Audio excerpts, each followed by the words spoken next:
Everything shown in this video was a legitimate purchase and not provided for free by the LEGO Group, LEGO Ambassadors Program, or any other subsidiaries. They were all legitimate purchases in 2019. Hello everybody, this is Maniac4Bricks. I just wanted to try something new, as I'm always trying different things in videos, and I don't know if it's going to be every video I'm going to do this, but we'll see what happens. So, I have a LEGO haul for today, as in something I purchased from a LEGO brand retail store, and also a few items I picked up from the online retailer Bricklink, an independent seller on there, had some great items for me to find. So, I'm going to open this up. And first item I have is something I showed earlier this week on a live stream, LEGO Brickhead's 40351 Ghost. This was a really cool Brickheads. I have a bunch of them I've collected, and I'll do a separate video about them. And surprisingly, one of the first I've picked up based on a season. I don't usually get the seasonal ones for one reason or another. Maybe because I already have a bunch of other seasonal stuff to occupy, especially for Christmas time, sometimes for Valentine's Day or an Easter. But Halloween, I thought I could use a little bit more. So I wanted to pick this one up to add into my LEGO Halloween display, which will be in its own video separately. And I've already built it, as I mentioned before, so it's actually a pretty neat set.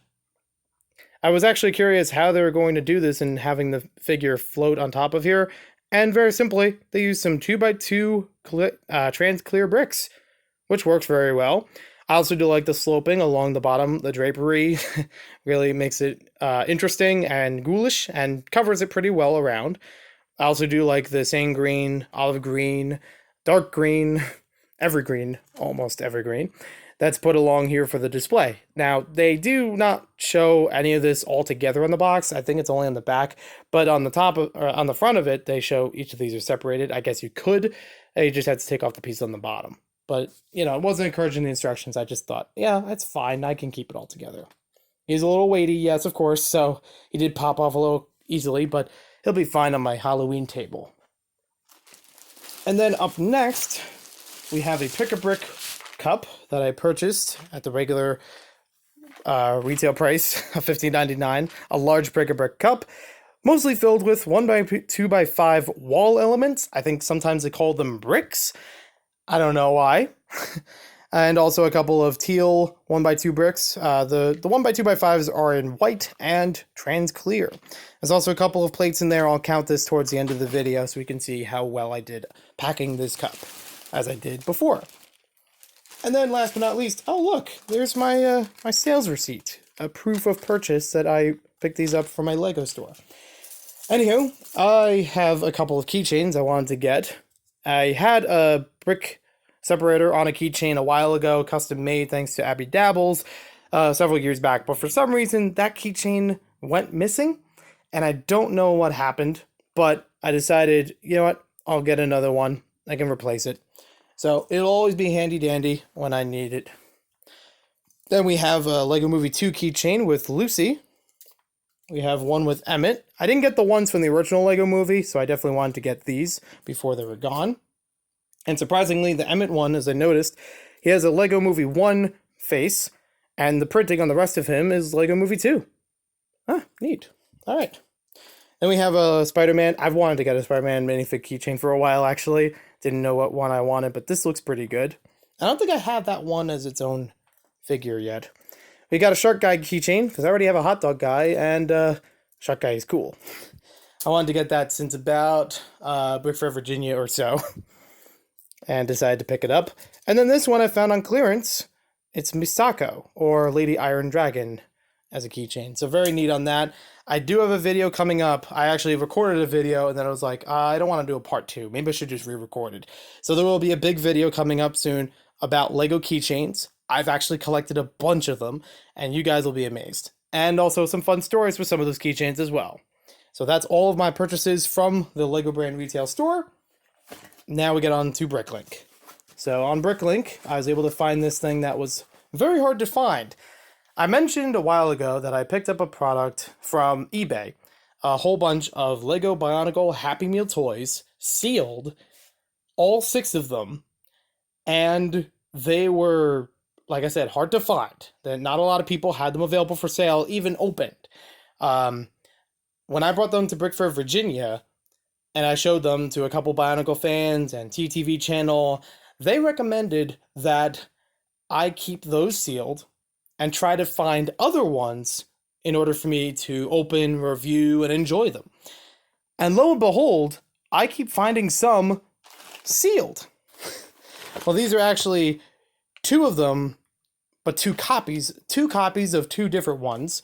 I have a reason for why I have the other one sealed, but I'll get into that a little bit later when the video arises about it. And all of these were picked up from a Bricklink store known as Outer Bricks. This was out of the country, but thank you very much for the order. I haven't found any of these, at least in good condition, in the United States, so a lot of them are imported from out of the US. They weren't really available in the US, so that's kind of why.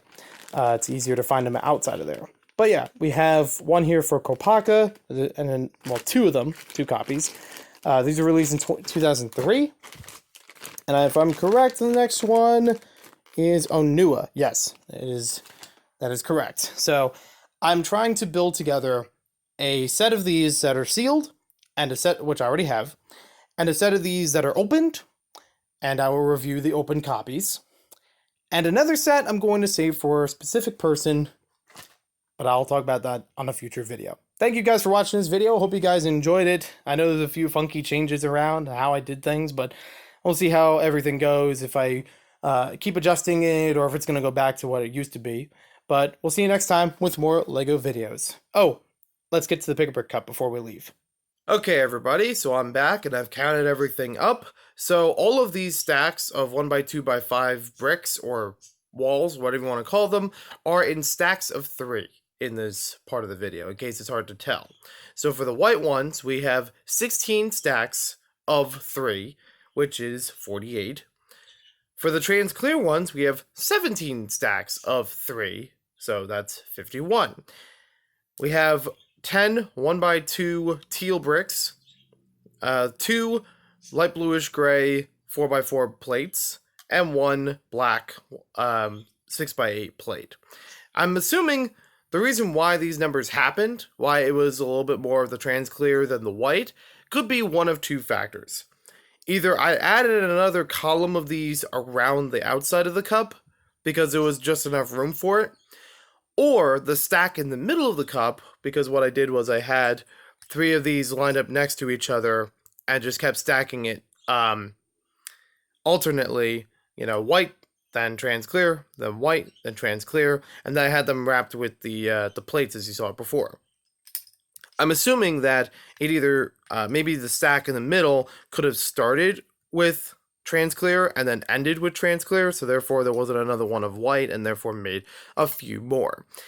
If I tried to go back again using the same method, I'm pretty sure I would get either the same numbers or not much more than that. Maybe another 3 at best, but I did try to leave a little bit of space so I could get some teal bricks.